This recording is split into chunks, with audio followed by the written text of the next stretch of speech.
Monkey D. Dragon is the most dangerous man in One Piece. Not because of his power, not because of his devil fruit, not because he is Luffy's father, but because Dragon has been planning the end of the world government since before the story even began. And everything we are seeing right now in the Final Saga is not chaos, it is execution. Dragon is not reacting. Dragon is moving pieces. And once you realize that, the entire Final Saga suddenly makes terrifying sense. Because the Revolutionary Army was never built to fight Marines. It was never designed to clash with admirals. It was created to dismantle a god. Dragon knows something no pirate, no marine, no king truly understands. Emu cannot be defeated by force, because Emu is not just a ruler. Emu is belief. Emu is fear. Emu is history itself. And you cannot kill a god while the world still kneels. That is why Dragon waited.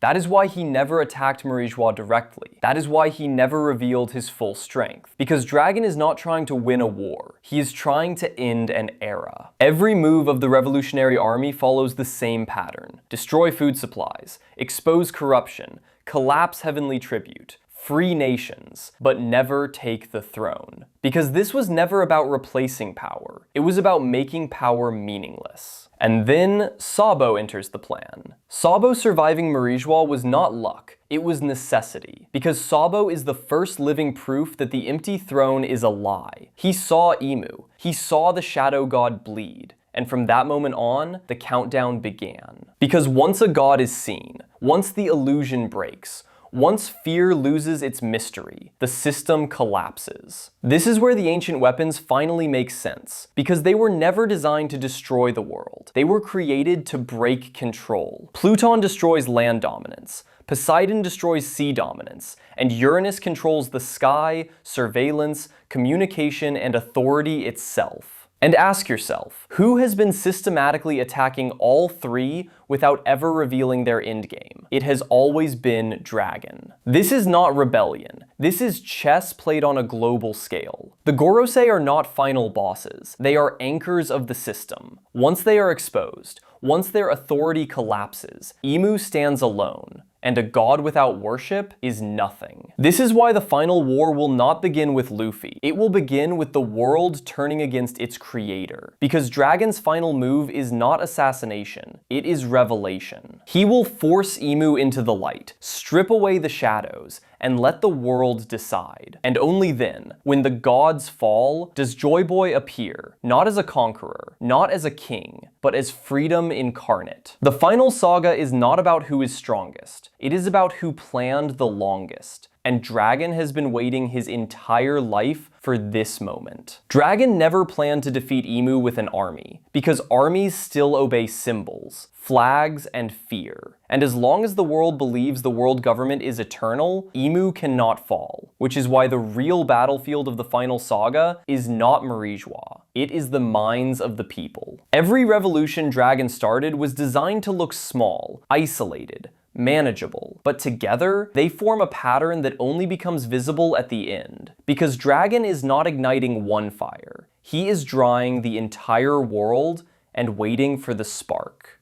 This is why the Revolutionary Army targets information routes. This is why newspapers burn. This is why kingdoms suddenly rebel without pirates involved. This is why the Marines are stretched thin everywhere at once. Because control only works when it is centralized. And Dragon is tearing that center apart. The Gorosei understand this now, and that is why they are moving. Because for the first time in 800 years, the system is breaking faster than it can repair itself. Each Gorosei is not just a ruler. They represent a pillar of control, law, science, religion, military, and history. And once those pillars are exposed as corrupt or vulnerable, the illusion of divine order collapses. And that is where Emu becomes desperate. Because Emu cannot rule openly. Emu cannot inspire loyalty. Emu can only dominate from the shadows. And Dragon is dragging him into the light step by step. This is also why Luffy is not the centerpiece of this plan. Because Luffy does not dismantle systems. Luffy destroys them. And destruction too early would reset the cycle. Dragon needs the world awake before Joy Boy acts. Luffy is the storm, but Dragon is the climate.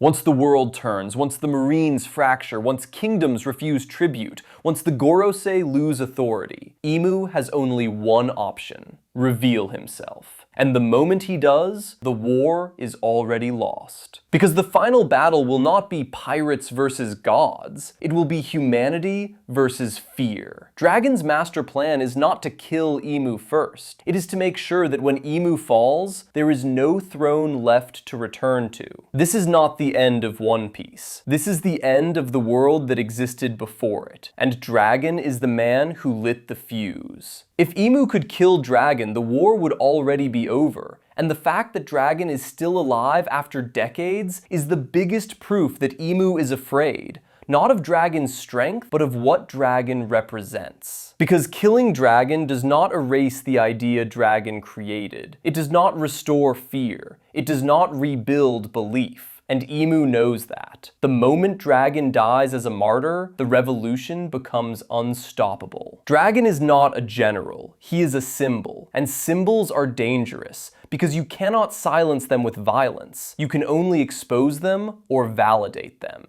And Imu cannot do either without destroying himself. This is why the world government hunts pirates openly, but treats the Revolutionary Army differently.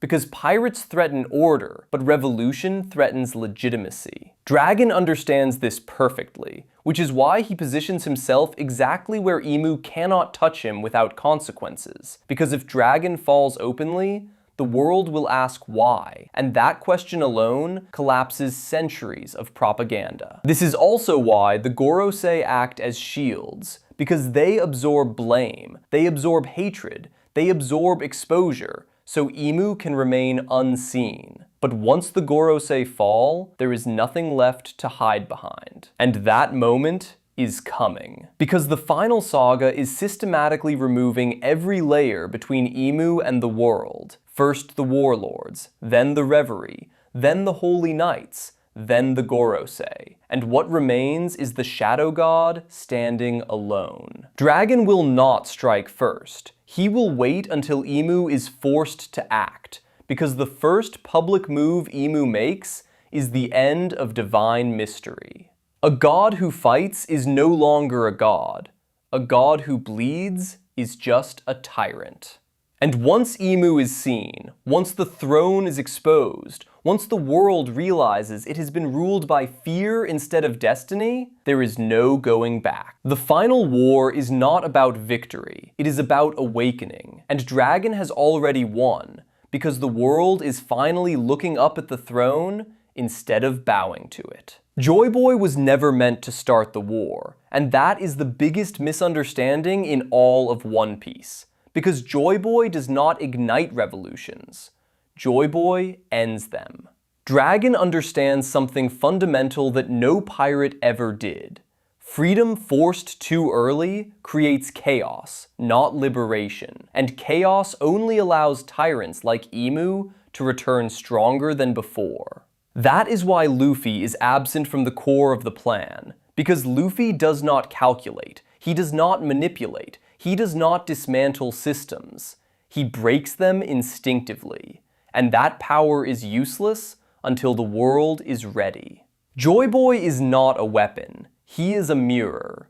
When Joy Boy appears, the world must already be awake, because if people still believe in gods, kings, and destiny, they will simply replace Imu with another throne. And Dragon refuses to let history repeat itself. He burns the old world slowly. He removes fear piece by piece. He exposes lies, erodes authority, collapses belief, until the world is desperate, not for rulers, but for freedom.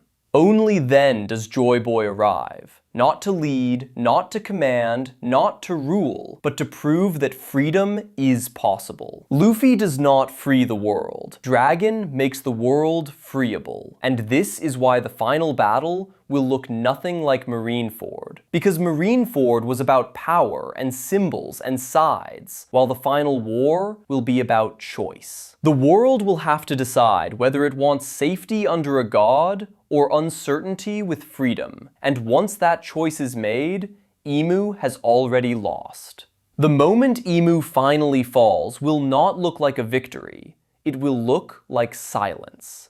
Because gods do not scream when they die. They are simply forgotten. And that is exactly how Dragon wins. Imu will not be defeated in a glorious duel or a legendary clash, because that would immortalize him, and Dragon refuses to give history another false god. The final collapse begins when the world stops listening, when the orders are ignored, when the Marines hesitate, when kingdoms refuse tribute, when the throne commands and nothing happens. That is the true death of power.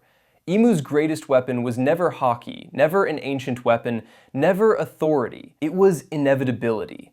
The idea that the world government would always exist. And once that idea breaks, Imu becomes irrelevant. This is why Dragon survives to the very end. Because Dragon must witness the collapse, not as a conqueror, but as proof that the plan worked. And only after Imu is exposed, abandoned, and stripped of divinity does Luffy step forward, not to execute, not to judge, but to end the era with laughter. Joy Boy does not kill the god. He buries the myth. The world will not remember Imu as a ruler. It will remember him as a mistake, a shadow that existed only because people were too afraid to look up. And that is when One Piece truly ends. Not with the destruction of the world government, but with the destruction of the need for it. Because the greatest freedom is not overthrowing a ruler. It is realizing you never needed one. Dragon did not free the world. Luffy did not save it. The world freed itself, and Joy Boy was simply there to laugh when it finally happened. Joy Boy appears last because by the time he laughs, the world has already chosen him.